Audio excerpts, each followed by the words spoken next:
담대한 투자 시간 이어가겠습니다. 반도체가 정말 뜨겁고요. 특히 올 한 해 업황 회복과 함께 반도체의 주가는 계속 오를 것이다라는 분석이 지배적인 연초를 저희가 보내고 있습니다. 그러다 보니까 주가가 조정받으면 좀 서운해야 되는데 조정받는 게 반가운 섹터기도 해요. 왜냐하면 매수 기회니까요. 그 정도로 핫한 섹터, 그 안에서도 뜨거운 기업 대표님을 직접 이 자리에 모시고 저희가 산업에 대한 이야기도 했고요. 기업에 대한 이야기까지 풀어 나가보겠습니다. 오늘 함께 하실 분 BNC의 김돈한 대표 자리에 모셨습니다. 어서 오십시오. 예, 안녕하세요. 네, 매경 이코노미 박수호 기자 늘 이렇게 대표님 모시면 업황 이야기도 도와주시고 또 이 산업에 대한 한 발짝 떨어져서 보는 이 시장 이야기를 또 정리해 주시는데요. 오늘도 또 함께 도움 주시겠습니다.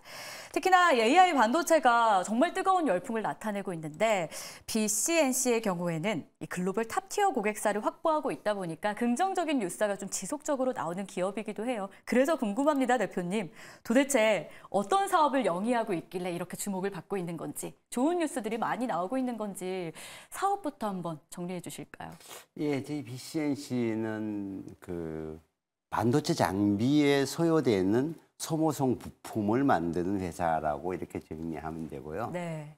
그 소모성 부품 중에서 반도체 공정은 이제 전공정과 후공정으로 나누어지는데 전공정의 핵심 공정이 식각 공정이에요. 식각 공정에 들어가는 그 세라믹, 실리콘, 쿼츠 이 3대 소재들인데요. 이 소재를 전부 다 만드는 회사다. 그거를 이제 수직 계열화 소재에서부터 부품까지 수직 계열화해서 국내는 물론 해외 탑티어 회사들한테 전부 공급하고자 하는 회사다. 이렇게 정리하면 될 것 같습니다. 최근에는 뭐 인텔발 낙수 효과 기대감도 있었다 보니까 관련 기사를 저희가 심심찮게 볼 수 있는 상황이었는데요. 자, 어떤 사업을 영위하고 있는지 직접 들어봤습니다. 그러면 기자님, 네. 이 BCNC 반도체 부품 소재주로서의 어떤 강점을 가지고 있습니까? 일단 뭐 소재와 부품, 그냥 소부장이라고 보통 이야기하잖아요. 그쵸. 근데 그러면 여기서 소재를 이제 국내에서 그러니까 수입을 대체하는 그런 회사는 잘 없어요.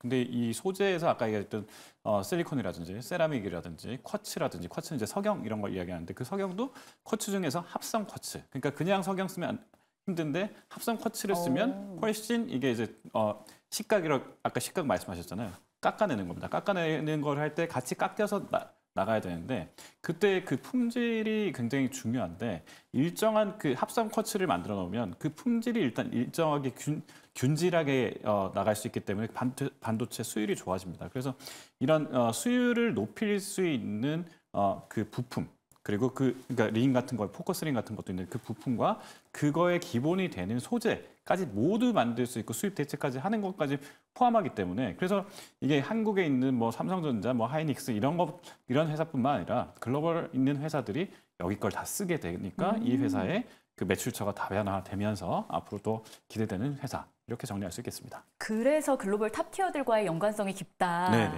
그래서 또 이렇게 연결할 수 있었던 것 같습니다. 앞서서 합성 쿼츠 이야기를 박수호 기자 통해 들었는데 좀 자세하게 대표님 통해서 한번 정리를 해봐야 될 것 같아요. 합성 쿼츠의 매력은 어디까지인지도 궁금하고 무엇보다 주력하고 계시는 QD9 이거 어떤 제품이에요? 합성 쿼츠라고 하는 거는 이제 당초에는 이제 반도체 부품 소재는 아니고요. 네. 그 렌즈라든가 광섬유라든가 다른 산업에서 쓰고 있던 소재들이에요. 이제 이 소재를 반도체 부품에 적합하게 쓰게 하기 위해서는 몇 가지 특성의 변화들이 필요합니다. 네. 이제 불순물 제어라든가 뭐 나트륨 제거라든가 뭐 OH 함유량을 떨어뜨린다든가 이런 특수한 그 어떤 튜닝의 과정이 있어야 되는데 저희 BCNC의 기술력하고 미국에 있는 이제 다른 그 글로벌 회사의 그 제조 시설을 이용해서 만들어진 반도체용 그 합성 쿼츠 얘를 이제 명명한 이름이 QD9입니다. 이렇게 명명을 했고 요거는 이제 저희들이 개발하고 같이 개발한 거죠.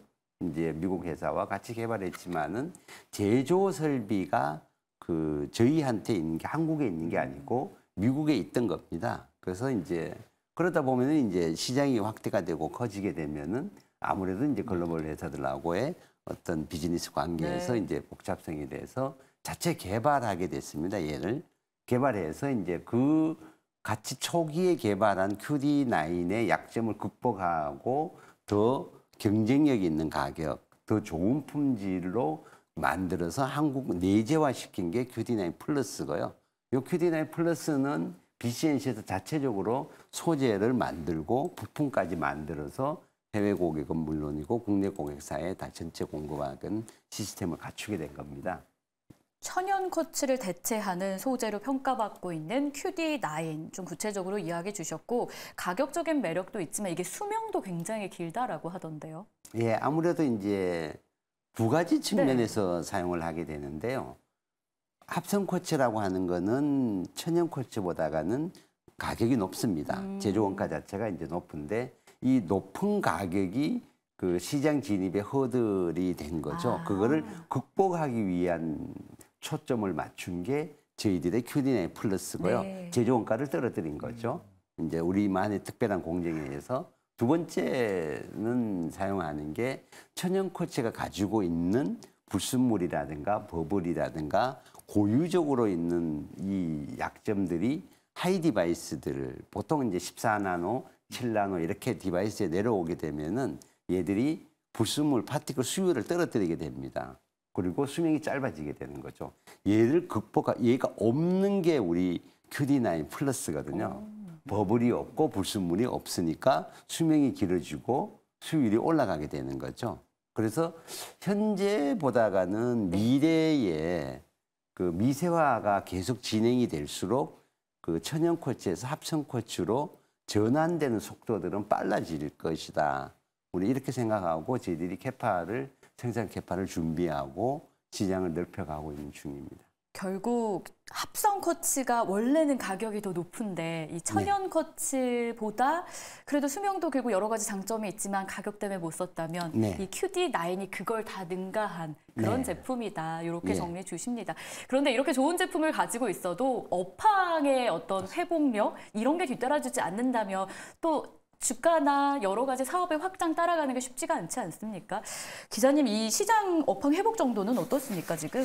일단 뭐 국내에서는 이제 하이닉스 이런 쪽으로는 지금 계속해서 지금 HBM 이런 것들이 지금 뜨고 있지 않습니까? 그리고 온 디바이스 AI 이런 이야기 하고 있으면 AI 이야기가 계속 나오면 어떻게 되겠어요? 그만큼 고품질의 그 하이엔드급, 그러니까 아까 하이 디바이스 말씀하셨는데 하이엔드급 그런 제품들에 들어가야 되는 그런 나노 공정으로 치면 뭐 14나노, 7나노 이 공정으로 들어가야 되는데 이 공정을 들어가려면 어떻게 하겠어요? 보다 생산성 수율이 높은 그런 제품, 그런 부품들을 찾을 수밖에 없거든요. 거기다가 더해서 지금 이제 신형 공장들이 계속 만들어지고 있습니다. 미국에서는 지금 반도체 그러니까 칩스법이 통과가 되면서 신형 공장들이 만들어질 때 그럼 뭐 쓰겠습니까? 옛날 뭐 중고기계 중고 부품 안 쓸 거 아닙니까? 그러면 이제 새 기계 새 부품을 쓰게 될 수밖에 없을 때 그러면 가격 경쟁력도 있으면서 효율성, 그러면 생산성 이런 것들이 높은 그런 제품들을 찾을 수밖에 없는데 이때 이제 그동안에는 하이닉스나 삼성전자 위주로 주문이 들어왔다면 지금 이제 전 세계에서 주문이 들어오고 있기 때문에 이런 부분에 대해서 사업의 확장성이 있다 이렇게 정리할 수 있겠습니다. 네, 그러면은 이 QD9 결국 시장 안에서 영향력을 발휘하려면 업황의 회복도 중요하겠지만 실제로 지금 양산이 이루어지고 있는지 사용하고 있는 고객사들은 어느 정도인지 거기서 오는 어떤 판단, 평가들은 어떤지도 궁금해요. 예, 양산은 하고 있고요. 네. 세 가지 방향으로 움직이고 있는데 첫 번째는 기존의 QD9으로 사용하고 있던 거를 QD9 플러스로 전환하는 작업. 을 하는 게 이제 이걸 PCN이라고 주로 하는데요. PCN 작업은 뭐 SK 하이닉스 중심으로 해서 이제 많이 이루어지고 있고요. 이제 대신 이제 이 소재를 변경하는 절차는 반도체에서 굉장히 오랜 시간이 걸리고 많은 비용이 들어갑니다. 그래서 또 모사들은 그 기존의 QD9으로 공급하던 거는 그냥 두고 그대로 가고 신규 장비가 들어온다든가 신규 디바이스를 개발한다든가 할 때는 아예 천연 코츠에서 처음부터 QD9 플러스로 적용하자라고 하는 정책을 펴는 데들이 있고요.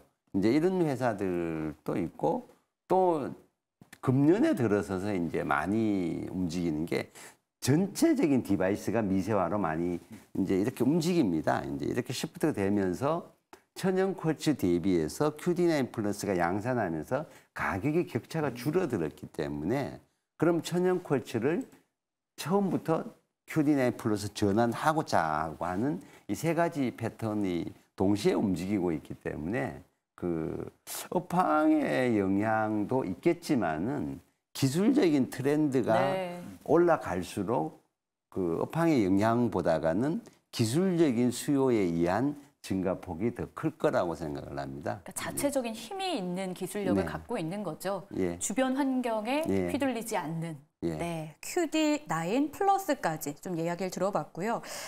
또 한 가지 눈에 띄는 건 반도체 부품이나 소재 쪽에 국산화한다라고 기사가 뜨면은 이게 또 많은 화제, 관심거리가 되지 않습니까? 이 국산화에 대한 의미를 저희 어떻게 둬야 될까요, 기자님? 일단 뭐 그 실리콘이라는 게 저도 이제 이 회사를 좀 공부를 해보다가 알게 됐는데 네. 실리콘을 사실은 우리나라가 직접 뭐 생산하거나 이렇게 하는 곳이 적더라고요. 네. 그러니까 그런 점에서 봤을 때 실리콘 소재를 최근에 이 BCNC가 이제 양산할 수 있는, 그러니까 직접 생산할 수 있는 그런 상황이 됐다. 그러니까 주요 소재의 생산 능력을 모두 갖춘 기업이다. 그러니까 반도체의 시각 공정에 한해서는.